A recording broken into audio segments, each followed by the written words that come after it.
Okay, siqale siswa. Siqale. It's now or never. Now or never. English or Sizulu? As mix. Mix.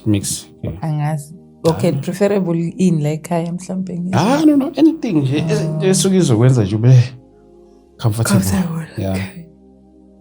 Sanibingelela bazalwane egameni lika Jesu Kristu waseNazaretha. Thank you so much for tuning in. Yes, igama lami ngingoSithiyo kaDlamini. Siyabonga kakhulu. Bantwana benkosi,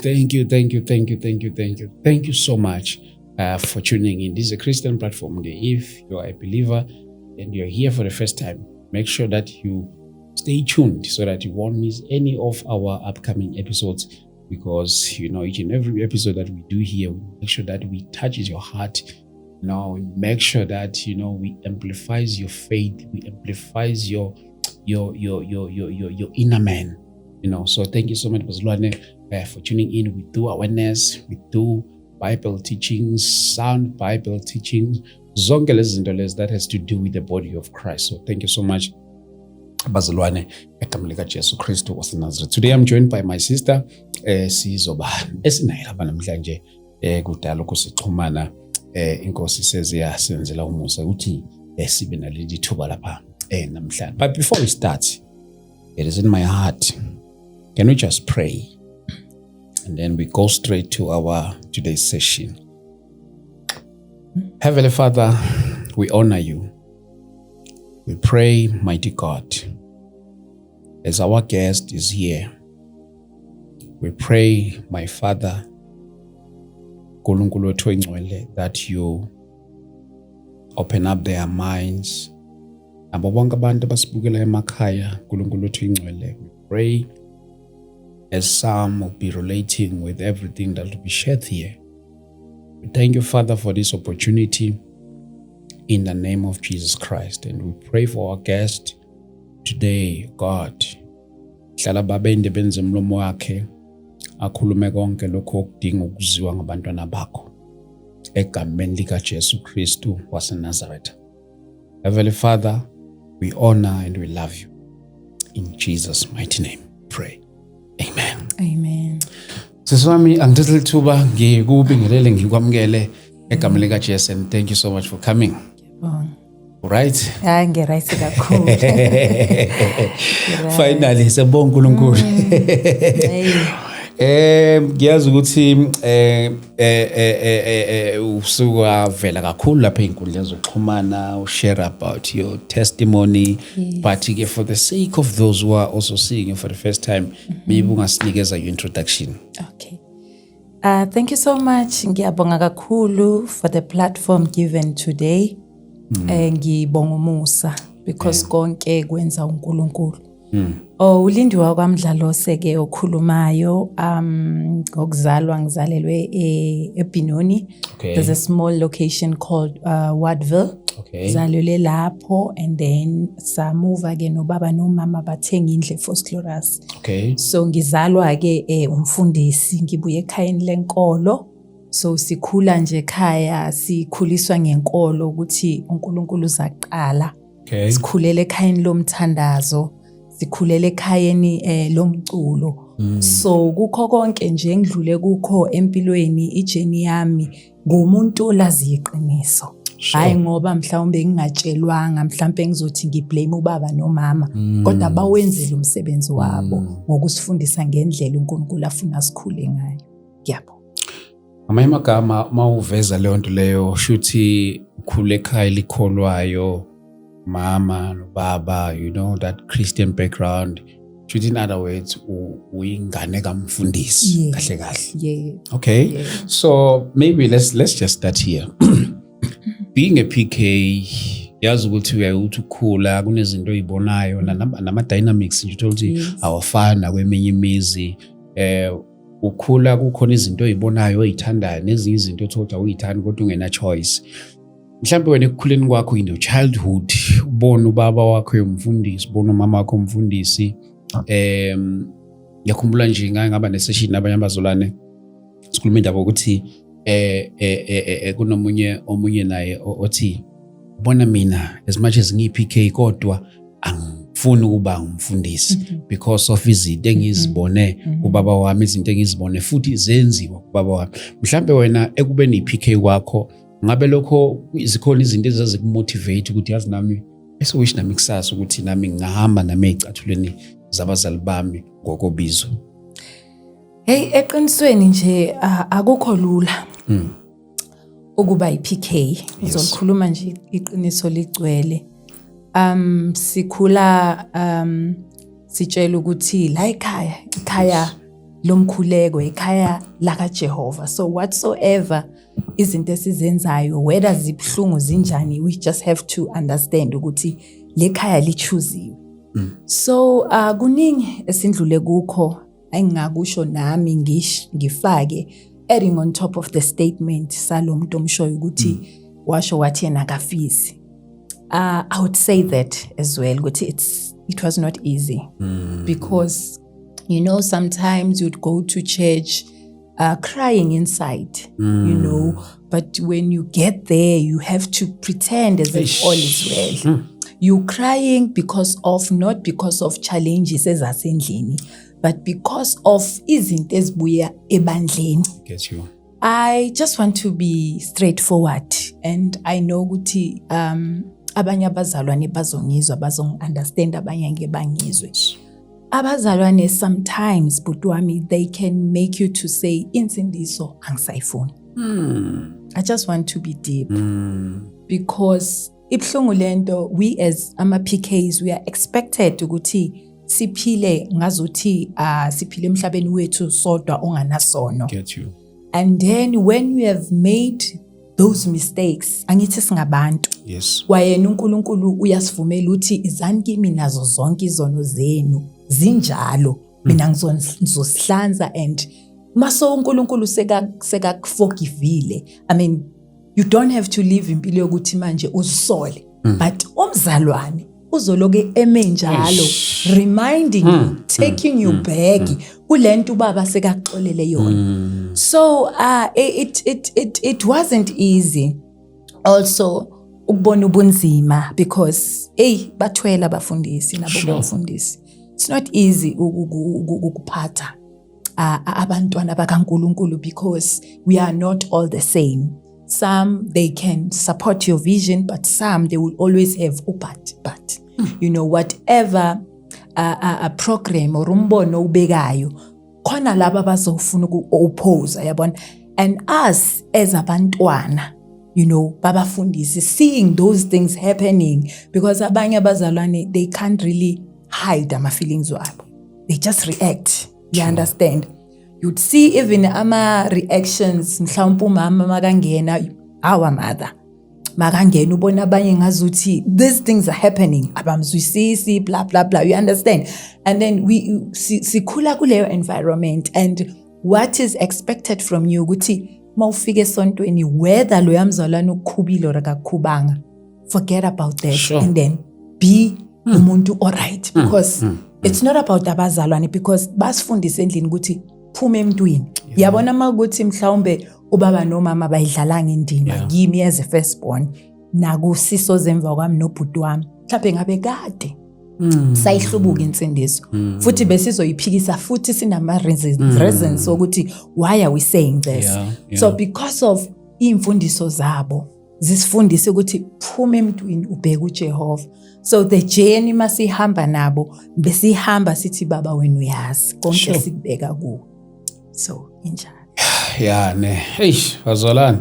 I think one day komele ke siwabiza ama-PK ke sizokhuluma nawo la, ngoba as a result ukuthi mina kunama PK ngiwaziyo nje amanye decided nje ukuthi nje vele nje into that has to do with insindiso athi nje no more. Ngaze ama-PK mina phuza utshwala, ama-PK mina akuma drugs, ama-PK, and it's very painful to witness such.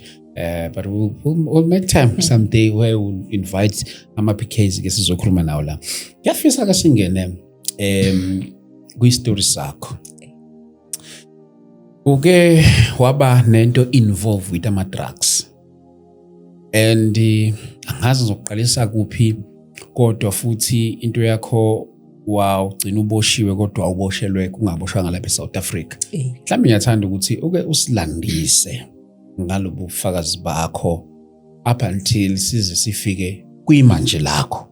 Uba ufike njani lena, kwenzeke kanjani uze ube umuntu ongena kuma drugs yet uyi-PK, yet angithanda ukuthi ngilokhu ngithi yet uyi-PK, because as if ngathi manje ma uyi-PK you are not expected to live like others. Exactly. Yeah. Maybe let me say yet umntwana kaNkulunkulu and stuff. Yes. Mhlawumbe usilandisele futhi kuleyo nto leyo kanjalo. Yeah, ijeni yami ke ngasho ukuthi ekukhuleni kwami ngizalwa uPK, but bengilo mntwana lo onama interest are different. Okay. From into esifundiswa yona la endlini. Because mangikhula like being shy and quiet. Bonga ngiphikela nje mabathi abantu she's involved entweni so yabo. But bengumntwana othanda, bengithi mangizibona ngifamous like. Okay. Because being into music. Okay. 2008 started there ngisebenza no Antwami, the legend uThoko Mdlalo Sombhaqanga. Okay. So uyu umuntu ke wangigruma ke siloko sihamba siya eDurban senza ama promotions. So endleleni ke le eyami naye masiloko sihamba ngulo muntu lo ofisa this life le soft life. Ngizibona ngiyintombazane enemali, ngizibona nginento zami. You understand?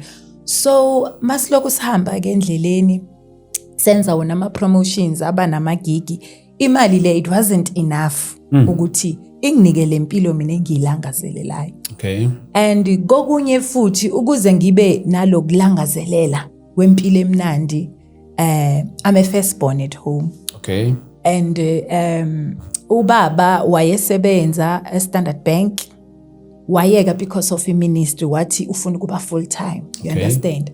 So mama ke wasala ke wasebenza ke na waqhubeka nomsebenzi. So being full time also as a man of God kuye kube nama challenges financially, because church you cannot rely kakhulu ukuthi ibandla lizokusiza lapho nalapho. That's right. So as a firstborn ngizolikhuluma nje iqiniso namhlanje ukuthi benginokuhlala ngibona ukuthi man yabo ngazuthi manje abazali bami abasakhoni kahle. I felt ukuthi no man, I'm a firstborn. Ngeke ngihlale nje ngibona ukuthi sometimes kunokuba nezimo ezingabi mnandi. You understand?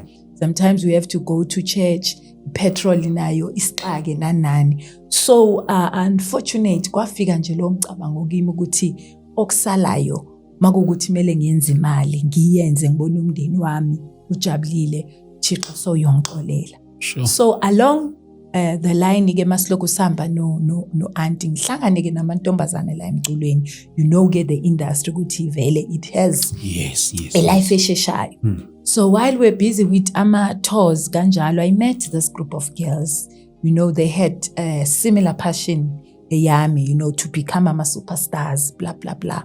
So ngasondeza kubo ke abosisi laba, and then I started asking them, hey you guys, you are slaying around nibahle man, you've got money, how are you getting this money yabona, because nami I wanna be like you. So bang introduce ke but hayi siswami, if onlunesibindi thina siyashushumbisa umhlaba wonke. This is how we make money. So if unesibindi you feel good you can join us, then life yakho seyichinjile immediately. Savumelana, and then that's how I was introduced into drug trafficking. Sure. So I met boss yabo ke nayo. The first question angibuza isibindi, but we're dealing with people abanesibindi, because when you have to travel all around the world, you must be a strong person. And noma ungene airport, they shouldn't even suspect you, because what they do maungena kulo mkhakha lo, they change your image. You have to look like a businesswoman. You look like somebody who's like uneimali zakhe. So it sounded very well. I said, this is what I want. I don't have a reason yokuthi no. That's how I started to get ukutravula umhlaba wonke. My first trip ngaye Brazil, where nakhona it wasn't easy. I nearly got arrested nje trip yami yokuqala.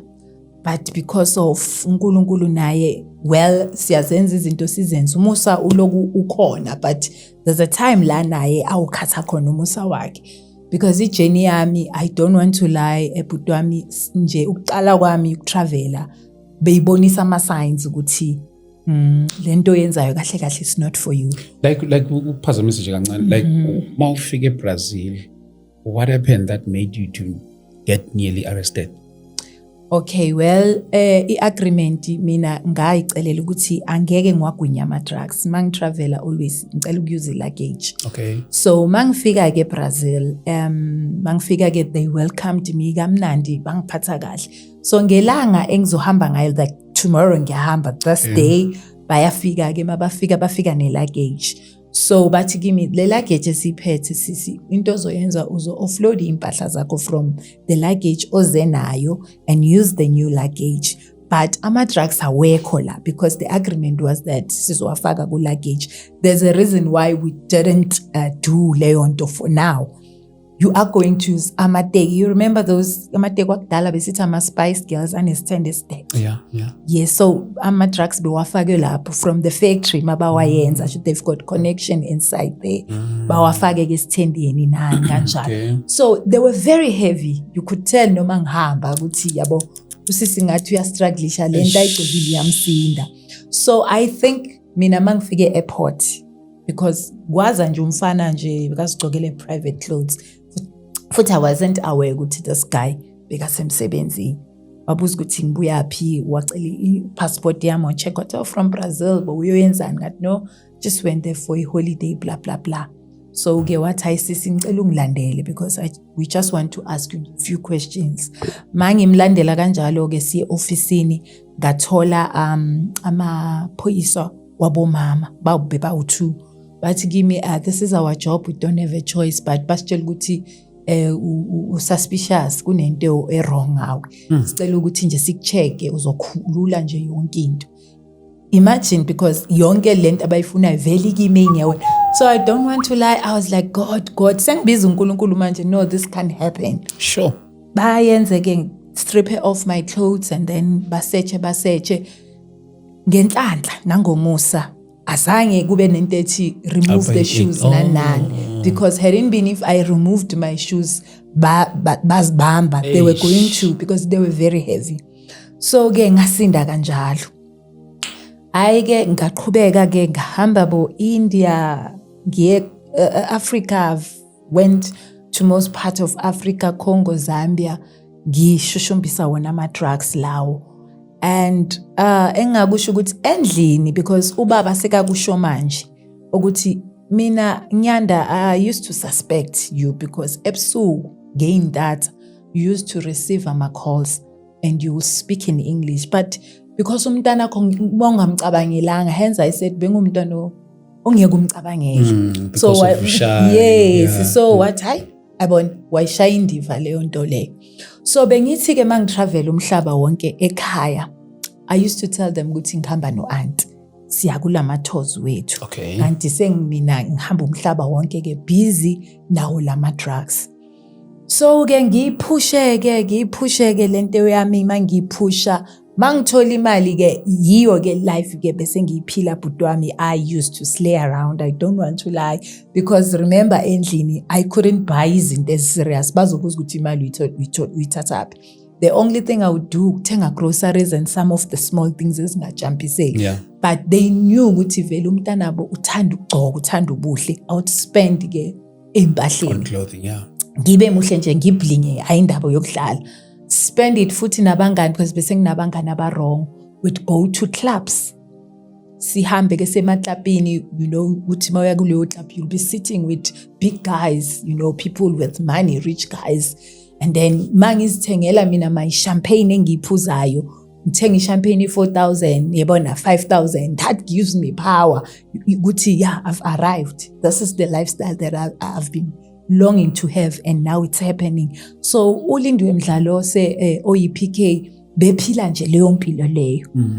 Up until 2012, this is a year I would say noma ngikhuluma, ngi-encourage abantu, ngi-motivate abantwana ukuthi to me ngihlezi ngisho ngithi baba ngiyawubonga loya nyaka loya, because hadn't been if uNkulunkulu did not allow me ukuthi ngene kulesa simo ngaba ngisekho emhlabeni because of the life bengiyiphila first. So 2012 my boss called me, Lindwe, come, we need to talk about i-trip esifuna ukuthi uyithathe ke futhi. Ngifike mangifika athi I just want to be honest to you, labantu bengibasebenzela I wouldn't talk bad of them because okokuqala azange bangiforce ukuthi ngithengisa ama drugs, ngifakwe kunganeliseki nokuthanda izinto lapha. Beba honest, ama countries bengiwa traveler they would tell me ukuthi country yakuyo i-security yakhona it's very tight blah blah blah, so we need to be careful, you know, they were not hiding things for me. Hence angifonelile athi let's talk about this trip esifuna ukuthi uyithathe. He said to me, hey, where we want to send you, the security is very, very tight. But I want you to think about it. It's not a force. If you don't feel like taking this opportunity this time around, it's fine. We want you to go to Argentina. Some people, they do make it. They go and come back, but some they don't. Sure. Hence, I'm saying, please go back home and think about it. Okay. While on my way back home, it takes in, I'm like, because something Putwami, you know, when you are addicted to something, like imali manje, but say, I would do anything.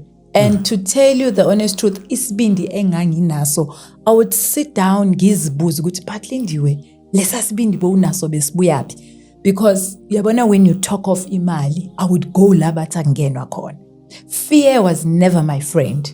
Bengihlezi ngumuntu makuthiwa kuyiwa lapha angibuzi. So mangisendleleni ebuyele emuva ngithi no, I don't need to think about this. I've been to Brazil, it was not easy. Nase India, it was very tough for me, and I managed ukuthi ngibuye. So why should I be bothering myself ukuthi ngiyocabanga? Ngimfonele there and then ngithi no, asingayenza, you can start making preparations. Then bawayenza. Ngalelo viki ababhizi bayenza ama preparations ngalo, I had a dream. Nkulunkulu bese kangibonisa manje ukuthi my daughter, enough is enough. Where you are going manje angeke ubuye. Ngiba nephupho, ephuphweni I was airport njengenjwayelo, like push luggage yami. So I was not aware ukuthi my luggage inama holes everywhere where I'm passing, iyalika cocaine, kune hole somewhere. So kune evidence edropayo ukuthi ngiphethe cocaine. That was a dream. So kulelo phupho ngisathi ngibheke kanjalo, I then saw 4 huge guys. They surrounded me, but ma'am, can you kindly follow us? Kwaba kuphela kwephupho. That was a warning, a dream. Nkulunkulu wayekhuluma nami ukuthi you have to stop this now. But because of hence I said bese ngingenwe. I believe ukuthi uLindiwe ngaleso sikhathi bekune demoni thizeni bengihamba nalo. Because of hence I said ukuthi benginesibindi, nginganafear, mangiyitshela ukuthi lento ngiyayenza. So ngavele ignore yonke leyo nto leyo ngahamba. To tell you the honest truth, it was the first time ngitravelisha ngiya eArgentina. I remember OR Tambo mangithatha iflight ngiya khona. Ngangishaya uvalo nje eflightini on my way to Argentina, but ngiloko ngiignore. Fika nakhona normally mawufika ezweni lela bakuthumela kulo, they give you money la usuka khona labantu engibasebenza layo, nalabo engizoba meter they give me pocket money, so uba nemali eningi for you to buy yourself whatever that you want, clothes whatsoever. So bengiz enjoyela kulawa amanye ama countries bengiya kuwe because I had no fear. But Argentina I couldn't even go to shopping ngalendlela bengijwayele ukwenza ngayo. Bengihlushwa ifear. Hayi lifika ilanga ke leli ekumele ngibuye ngalo ke the following day kumele ngibuye. Normally makukuthi ngizotravelisha tomorrow. Ubusuku balelo langa lelo I don't sleep, I pray. Imagine. Nkulunkulu simfaka nalanga ngeni khona, but because of mina I believe ukuthi hence I told you ukuthi ngikhuliswe ukuthi ayikho into enqoba umkhuleko. So bengi-applyela umkhuleko nasendaweni bokungamelanga. So I would pray. Sometimes I would even fast ngalelo langa knowing ukuthi kusasa ngiyahamba. So lelo langa, it was difficult for me to sleep. I kept on praying nje the whole night. Lale nje sokuzosa. Mangivuka ekseni nalo uvalo. It was a sign. Fike-ke isikhathi sokuthi ngihambe, i-luggage seyikhona bayilethile ye-airport. Ngithe mangene emnyango wase-airport, I started sweating. Sure. Sweater kanjalo, ngiyafila manje ukuthi ayakusahambi kahle. Ngingene, I checked in, khamba amabhegi wami nani yonke into yami. Then masokuyisikhathi sokuboarda, while ke sesimile ku-queue sesiyaboarda, kube ne-message ethi there's a flight delay. So makuthiwa flight delay, kwaba nje nevoice encane yathi it is because of you. Uyabona? How because of me? Ngithe mangisathi ngithe ngibhekile, after some few seconds, 4 huge guys, like I said, ephupheni ngibone 4 huge guys. Bathi meme sicela usilandele. You know mangibona laba, there's 4 huge guys. Kwavele kwaba ne-picture kamama nobaba. Ingqondo yami now, it came back to emhlabeni. I think I was, operating in my own world. Because my mom, my dad, I couldn't even think of them.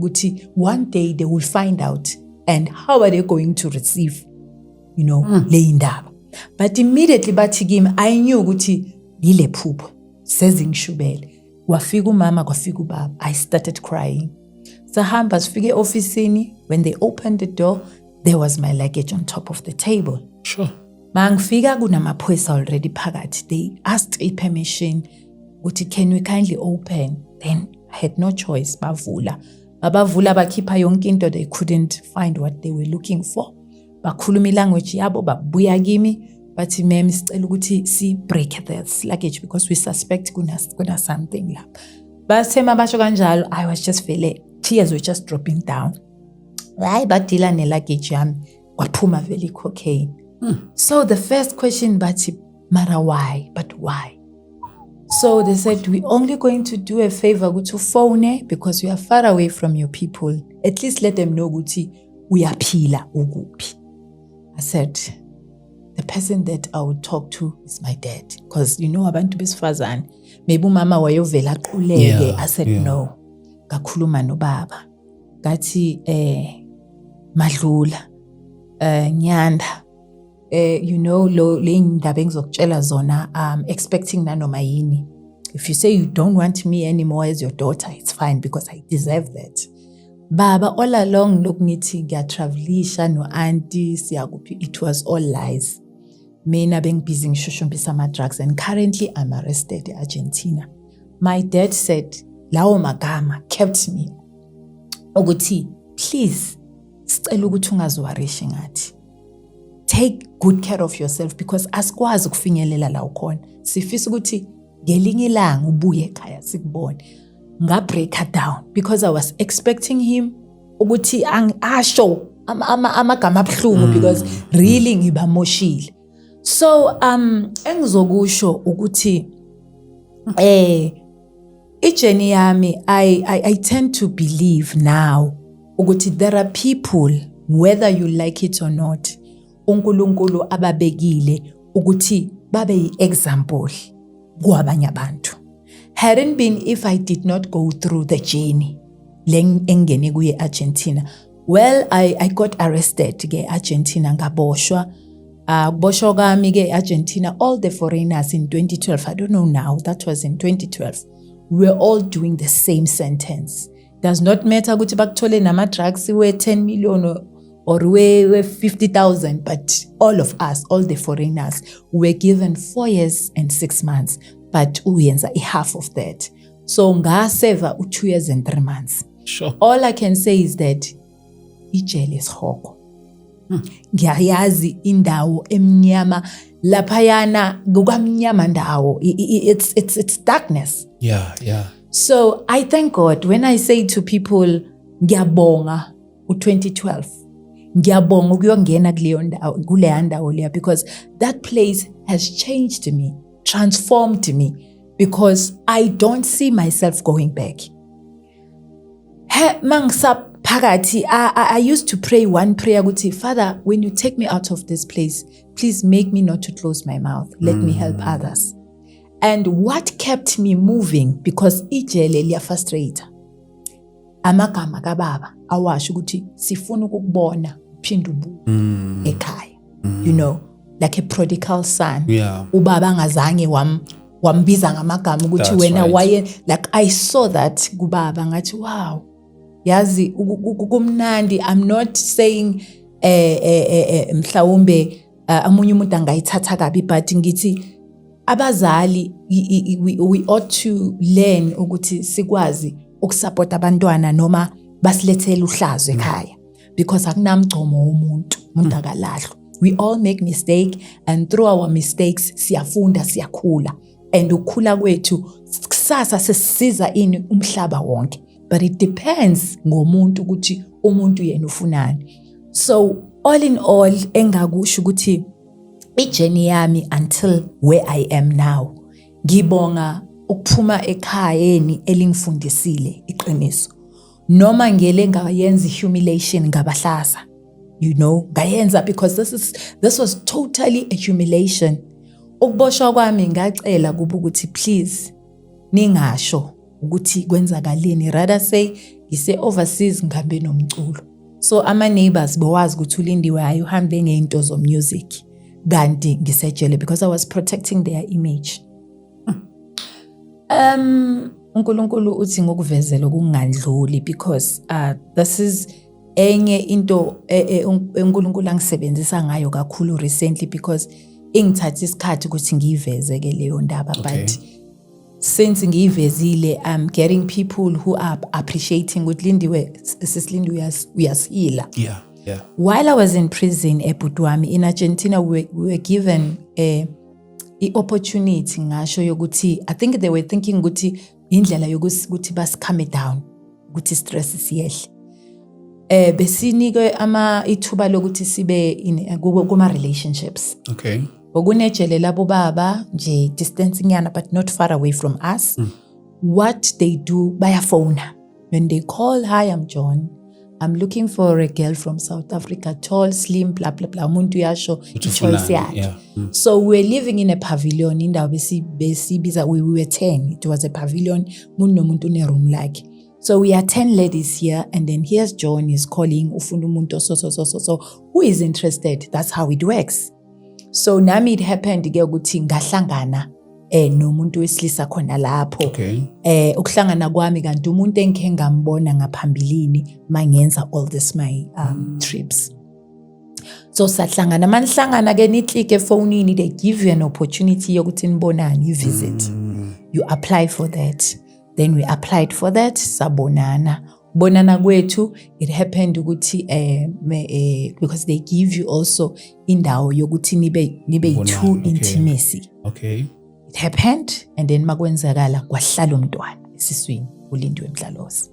Amajelo alena awafani nangalapha kubenza serious? Yes.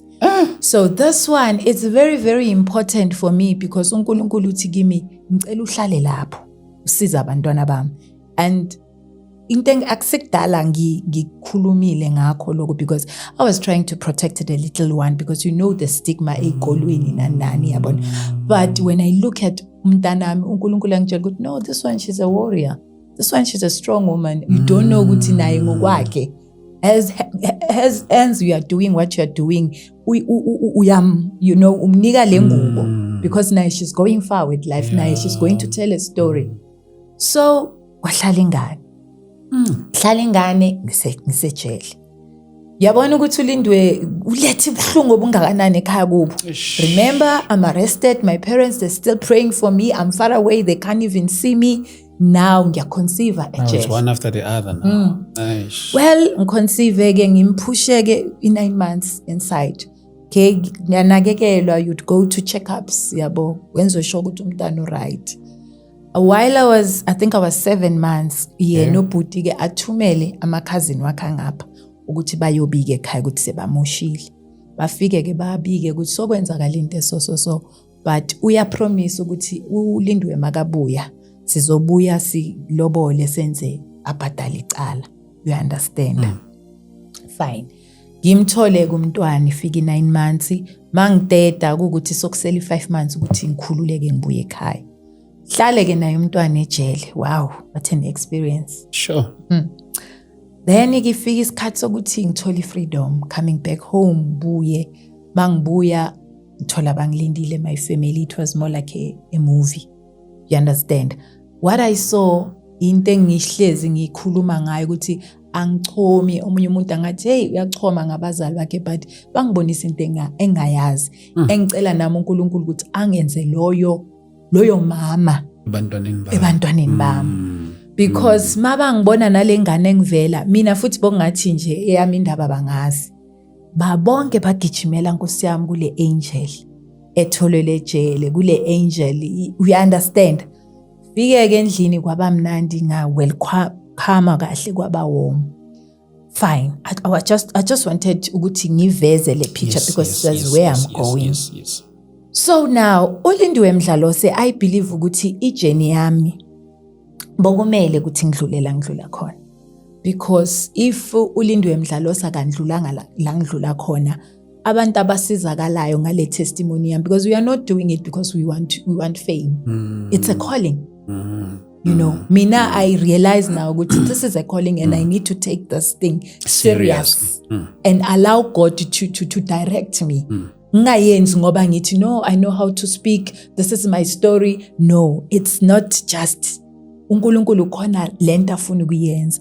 So ngizokhuluma no mama othi yena ngizofana le secret.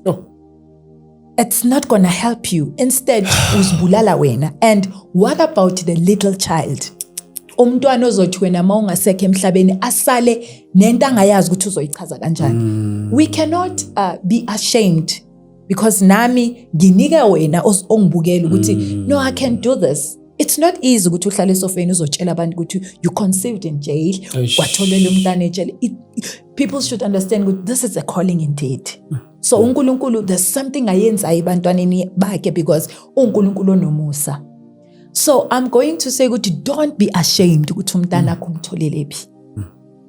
Don't be ashamed ukutshela umntana ukuthi ubaba wakhe ubani. Maye butwami, there are sickness ezikhona, but uyagula, you've got depression, you've got high blood, ezinye izifo. It's not because of that. Yizinto esizivalele enhlizweni. How do you operate, or how do you, in most cases nasemasontweni zikhona lezinto, how do you stand in front of ibandla, encourage or shumayele, knowing that you've got secrets? Kunezinto othi I will never open my mouth ngikhulume. Think of labantu balimazayo. The child deserves to know ukuthi ubaba ubani. Yeah. Kunaba mama abathi ngiyofihla ngeke ngilikhulume because I feel ashamed because bokumntwana we-rape. No.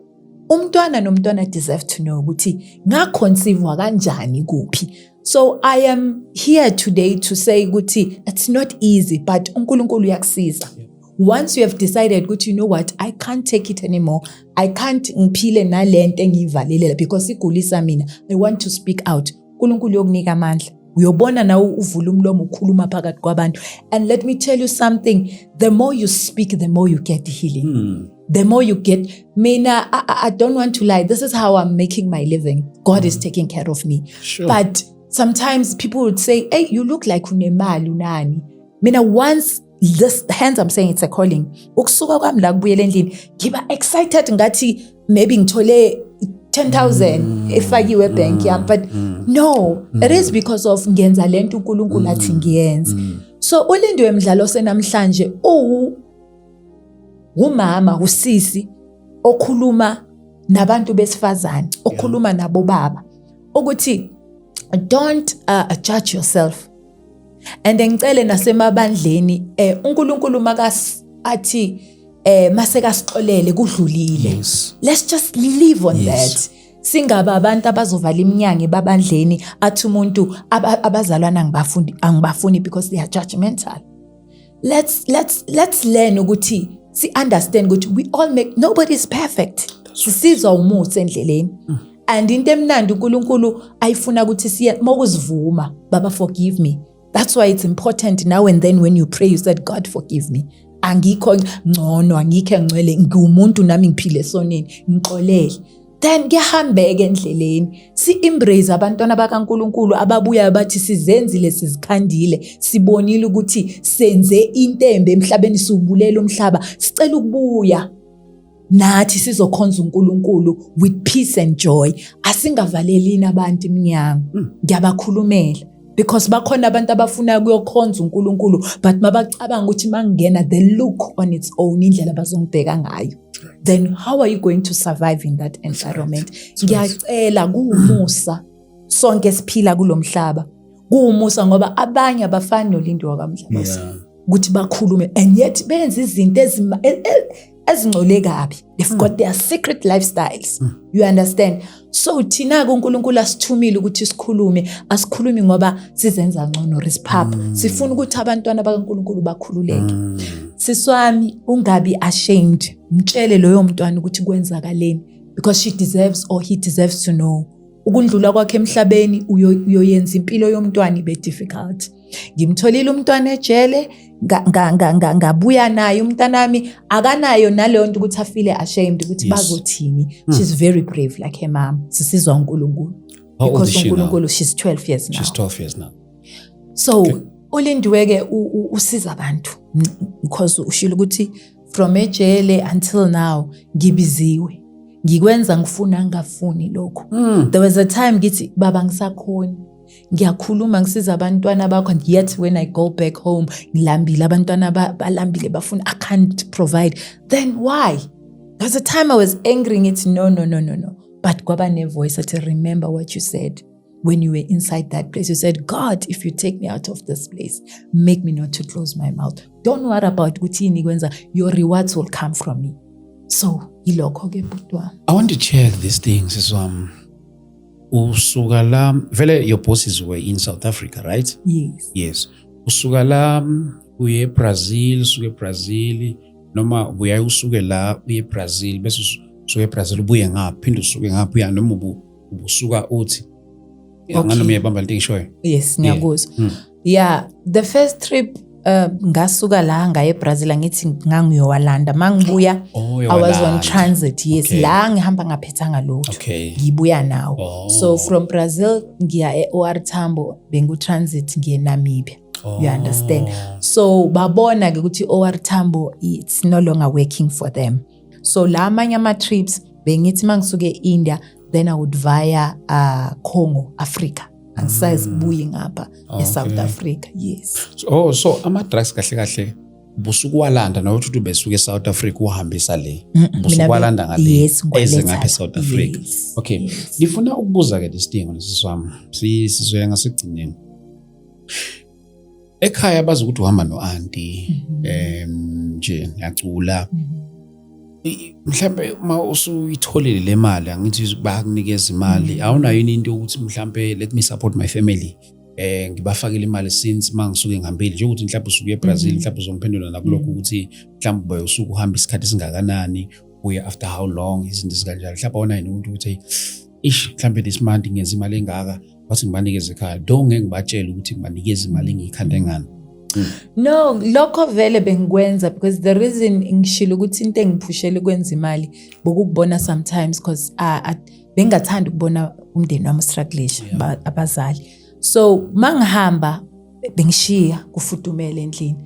You know, I would buy food, I would leave them with money. Mangibuya bengenza izinto khona engikwenzile engeke ngakusho ngegama endlini engikhombayo ukuthi at least ngayenza lokhu nalokho. You understand? But imali yami bengingayidli phela mina ngisijabulise mina but nabo bengwenza ukuthi at least bajabule but eningi mangithi ngiyabheka namhla ukuthi Herinbini ngabe ingqondo nganginayo ngabe kuningi ngaku-achieve. So bengisaphethe ingqondo zokufunda ukubonwa. You understand? Yes. And then ngeke ngaba nomunye usisi la noma ngafika ngala ishow sasikhuluma nje omunye usisi sishare isinema efanayo noma ngeke ngimusho just ukumvikela ngoba asikake sakhuluma ngalento ukuthi ngizoyikhuluma uye waba sesimeni la khona egcina edayisa ngomzimba and manje idayisa ngomzimba nayo iPK on top of that nayo iPK njengoba iPK udayisa ngomzimba for a very longest time ekhaya kubo bengazi ukuthi wenza lo msebenzi wokudayisa ngomzimba. So ekhaya ubusy yabasupporta financially and ekhaya bazi ukuthi le mali ibuya ngapha and as a result ukuthi imali izibe even supportive to esontweni. You see, izibe supportive to esontweni kodwa kulokhu into lokho eqhubele lokho eyenzile. So i-question yami ibuya lapha ukuthi ubungenayo into yokuthi le mali le noma ngiyikhandile ngalokho kodwa angibi nayo into yokuthi ekhaya mani ukhona lo touch ongishaya ukuthi le mali angiyikhandanga ngendlela efanelekile, ngikhande ngendlela and ekhaya bayidla futhi le mali. Hayi angeke uhlale to be honest ibingishaya leyo nto le ukuthi ngabe bayazi ukuthi le mali ibuyaphi, uyabona, but ngibuye ngibe nalento ukuthi uNkulunkulu nawe uyabona ukuthi lokho engikwenzayo uyababona abajabulile, because you know as a firstborn you are a breadwinner, so kumele wenze something isimo singahambi kahle. So to be honest it wasn't easy vele ukuthi na umama ngiyamfumbathisa na ubaba ngiyamfumbathisa imali yani idakamiswa. So but I had no choice, and hence ngisho ukuthi lesa sikhathi vele benginesibindi, sometimes bengithi baza noma banga find out about okusalayo ayikho into abazoyikhuluma ngoba ngiyabanakekela, you understand. Manje masuboshiwe ikhona indlela yakho yokuxhumana neboss yakho andithini mhlawumbe usufika esigabeni sokuthi usuboshiwe, and abanye uthola ukuthi mhlawumbe usuboshiwe bese befuna ukulandelela isukaphi ubani abantil iziyofika kwiboss, mhlawumbe ayikazi ibe khona into kanjalo yokufuna ukulandelela begcine sebebopha wonke umuntu othintakalayo kulento. Ukuboshwa kwami ke vele mase ngifika phakathi kuPavilion eprison ngafona ngabika ukuthi hayi akuhambanga kahle, ngiboshiwe. So mawuboshwa ke bayakubuza vele ukuthi abobani abantu obasebenzelayo ngoba kahle bafuna ukhiphe bona. Yes. Wena abanandaba but ngoba bakuthola ama drugs mele ujeze. That's right. So azangeke ngiba mention because angifostwanga ngiyenze lento ngifuna. So ngabatshela they were supportive because sometimes they would send money but thumela impahla, we understand. Yabona zange bangiflathele, we understand that they were there. So nanoma ngibuya into bebayiplanile ukuthi they want to give me something ukuthi ngiqala impilo. So what I did, because ngithe le mpilo angisayifuni, ngashintsha inamba, because ngaba zange ngiyishintshe inamba bhuti wami. I still say ukuthi khona isikhathi la kufika khona i-temptation, thola ukuthi isimo sibheda ngalendlela. Sathana hle bathi moswena uyakwazi ukwenza izinto zenzeke, try nje kayi-1 buye, uyabona. So ngabe inamba azange ngiyishintshe, obviously they were gonna take me back to that space. So ngashintsha ngathi ngiqela ukuqala impilo entsha, ngiyosizwa uNkulunkulu uyozonginakekela njoba nginakekela manje. Umntwana manje ukhona, thola umntwana ngaphakathi nobaba womntwana futhi lekade naye ngaphakathi, uba khona na ukukhuleni komntwana ukhona, wagcina naye nagcina naphi mhlambe khona wayengawakhona le noma wayekhona ngapha eSouth Africa, mhlambe usidwebela ipicture nje nangaye. Okay, baba mntwana he is from Nigeria. Okay. Sahlangana khona ngale-ke mina ngathi mase ngiphuma ingane bina 5 months yena wasala because wangithola lapha isigwebo sakhe besasemove. Yes. So the conversation between mina naye ukuthi buyele ekhaya ngoba sonile, babona umntwana, ngithumela ama cousin abhadaleke lelo lobo labazothi bayalifuna bese I'll make arrangements mangiphuma nibuye siyohlala sonke overseas. So that was the plan. Mangibuya ke baza ka ama cousins bakwenza lokho. So mase kufika isikhathi sakhe ke ukuthi aphume, every time akathi uhlanganisa imali ethikithi yomntwana nami ukuthi siye kuye uzovelela yinkinga, yabo velelwe yinkinga up to an extent ukuthi nami ngibone ukuthi no, this is not umshado uNkulunkulu bekangibekele wona. Mina I thought so, but he was just umuntu wangaleso sikhathi. Ngendlela okwenzakala ngayo ukuthi sikhiphana stress mina naye kuze kube nengane, I think kumele ngiaccepte ngaleyo ndlela, because even there were dreams that I kept on seeing. Yabo, I would see myself getting married, kuhle, deco, unabantu, ngihlele mina ku main table. In my mind and my heart, I'm waiting for him to come and join me. So ngizohlala linqamuka iphupha angafiki. I kept on having lelo phupho liphinda. I would ask my parents. I think they could see ukuthi lisho ukuthini, but they did not want to disappoint me or ukuthi bangenze ngifile bad, uyabona. up until ngabuza omunye umfundisi, the man of God said to me, my sister, you need to move on with your life. Ayikho lento le. He's just take him as a ubaba wengane yakho phela. So yena I wouldn't talk bad of him. Him is a good father. Uyayinakekela ingane yakhe. He makes sure ukuthi umntwana every month right. You understand? So mina lokho bengucabangile ukuthi he is a man uNkulunkulu angibekele yena because of izinto bezenzakala while planning to be together. So umntwana ngoba usekhulile sena 12 years. Mhlambe naye unayo into ukuthi ubaba wakho akekho la. Ubaba wakho angithi vela akekho la South Africa. So uyafinyelelana ukuba nengxoxo naye ekutheni ubaba wakho vela mhlambe naye uthi mhlambe uyazibona ezinye izingane sikhuluma ngobaba bazo mhlambe sikhuluma ngobaba bazo nangubaba stuff. Mhlambe nakaze abe naye into ukubuza yena ngobaba wakhe. Ayike lapho khona into engingeke ngiyifihle futhi engizoyikhuluma openly. Une-bond nobabakhe because they talk almost every day, video calling. Okay. And ukhonza ubabakhe, I would say that umkhonze kakhulu. So ubabakhe obviously unama plans because uyi-firstborn yakhe kuye akakabi nenye ingane because ungale naye overseas gcina phuma ke naye intweni ezi-wrong wayenza izinto ezi-right, is working ngale kahle. So i-plan yakhe naye isifiso sakhe sokuthi vele uzomthatha akhulele kuye. You understand? So hence I'm saying ukuthi abomama masingabi njalo ukuthi si derive abantwana bethu from having ingxoxo nabo baba babo ukuthi asisazwani nabo umthole kanjani umntwana deserves to know. You understand? Ngeke futhi ngakufihla lokho because of what is happening currently ngabantu bokuhamba bese ngithi I am hiding. No, truth needs to be told. Ubabakhe is ubabakhe obuya ngaphandle and uyamnaka bayathandana. He wants to see umntana khaba ne future bright because ushawa ukuthi samthole laphi.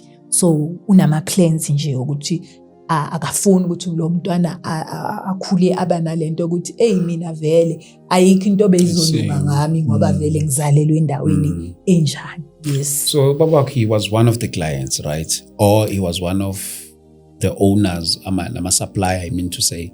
No, ngisahlangana nje naye azenzelo kwakhe nami ngizenzelo kwami. Okay. So the bosses la South Africa, kwangabantu bala South Africa. No, they're from Nigeria. Or they're from Nigeria. Or that is why wagcine wazi ubaba umntwana because mhlawumbe kwakunalo ukuthi mhlawumbe wawuye nase Nigeria. Yeah, like Africa, most part of Africa I used to go there. And to be honest ke mina ke ngalezo ikhathi ngizolikhuluma nje iqiniso bhuti wami. Esikhathini esiningi bengiphila nabantu base Nigeria. Even ama relationships wami bengileyo ntombazana leyo ebeyithandela leyo nhlobo leyo yalabo bantu labo. I wouldn't lie and I wouldn't hide it because sikhuluma amaqiniso la. So yabo kuyi abantu engithi beba ku cycle yami ebengiphila nabo ngaleso sikhathi. Do you think mhlambe ukube awufinyelelanga esigabeni so uboshwa? Do you think ukuthi mhlawumbe inkosi yayingakuzuza ngalolu hlobo yagcina ikuzuze ngalo ukuba awuzange ubanjwe laphana? Mhlawumbe nje how do you see yourself nje? Yabona njoba ngishilo nje ngathi ngiyabonga okwayenzakala 2012. Angiboni ukuthi ngabe mhlawumbe nokuphila ngisaphila bodwa because okunye kwe lifestyle bengiyiphila ngeke futhi ngadwela kuyo kakhulu ngakhuluma ukuthi kokunye uLindwe bekaphila kanjani. Lucky bengiphila impilo engekho right. But bongeke usho because mangisenkonzweni buzophika masengidumisa izulu nalo libe la. Uzophika ukuthi lo muntu makaphuma khona enye impilo ayiphilayo because olunye unyawo lungapha olunye lungapha. So ukungena kwami lapha ejele mina kusize impilo yami, kusize ukuthi namhlanje ngibe uLindiwe okwazi ukukhuluma ngisaphila futhi because I don't want to lie. Ngaba ngisekho emhlabeni kunalento ethi kimi ngabe sakubeka. So uNkulunkulu siyambonga kakhulu ngawe Ngifuna ukubuza this last more question. Unikezwa ama-drugs. Nanga ama-drugs lindiwe. Uyahamba njengamanje uya eNamibia, uya eZambia, wherever. Bayakutshela yini the value of ama-drugs ohamba nawo ngaleso sikhathi noma nje wena ukuthatha nje okonje bungahambi nawo bubalana mhlambe bayakutshela yini le masubuya nawo okanye mawuthunyala ukuthi yabona lento oyilandayo imali ulanda into ye value worth this amount of money and stuff like that. Lapho khona no bebangasho ukuthi ngiphethe into engakanani, you understand, bebangangitshela ukuthi ingaka worth imali engaka. Reason being nami bengaboni kubalekile because bengibona indlela aba open ngayo abangafihli ngayo, so bengibatrusta also bengibabiza njengabobhuti bami, you understand. So mina into besivumelana ngayo ukuthi ngiyoyilanda leyo nto yenithi ngiyilande, mina engifunayo yile mali esivumelana ngayo nje kuphela, ukuthi imalini yenzani iagreement nje ngicela imali le esivumelene ngayo kuphela nanayo. Namba ababukeli basibukela emakhaya sike sabuka kwi-side lobuzali ukuthi umzali kwamele a-react kanjani emntwaneni osuke semoshile, kodwa futhi ngiyathanda sibuke nakwi-side lakhe kumntwana yena uqobo lwakhe. Kunabantwana abaseyikoleni basemaresi, kunabantwana abanye basebenza obunye abasebenzi, isimo sibi and very intense. Omunye ugcine ethatha i-decision yokudayisa ngomzimba. Ngiyabona lapho ukuthi mhlawumbe uzidayisela yena ngomzimba, abanye ukuthi uzongena nakwisigqila sokuthi udayisela umuntu. Ngiyabona abanye ukuthi mhlawumbe bafola andiboss ethile la khona ukuthi bayadayisa, iboss ethatha imali bona bayaholelwa. Abanye they fell for boshika daddy, you see, because of situations njalo unemployment and stuff. Zonke lezi zinto ngeke ngangizwa lo emakhaya, ngeke ngithi izinto ezi-right zonke lezi zinto lezi izinto ezenzakalayo, but angeke sithi izinto ezi-right as much as better, but we cannot run away from the fact ukuthi ziyenzeka. So kukho konke lokhu sekwenzakalile, omunye ukwenze wazi wabuya kuma senses ukuthi manje into engenza iyabheda, wahlala nayo wagcina ngabatshela ngabazali bakhe, and maye ehlala nayo lokho ephila mhlawumbe lokho ikhona into lokho imudla ngoba ugcine ebuyile kuma senses, akaza banjwe, ayikho into eyenzakalile ukuthi agcine banjiwe. Omunye mhlawumbe ugcine banjiwe kwavela ukuthi wenza impilo eso into ekaso. Ngiyathanda mhlawumbe kubabhanqe bonke nomunye osazama ukudecide ukuthi yazi ngibona sengathi ayikho into engayenza manje, ngicabanga ukuthi angivele ngithathe lesi sinqumo because bakhona abantu engibaziyo who made it in life because of this thing, who made it in life because of this thing.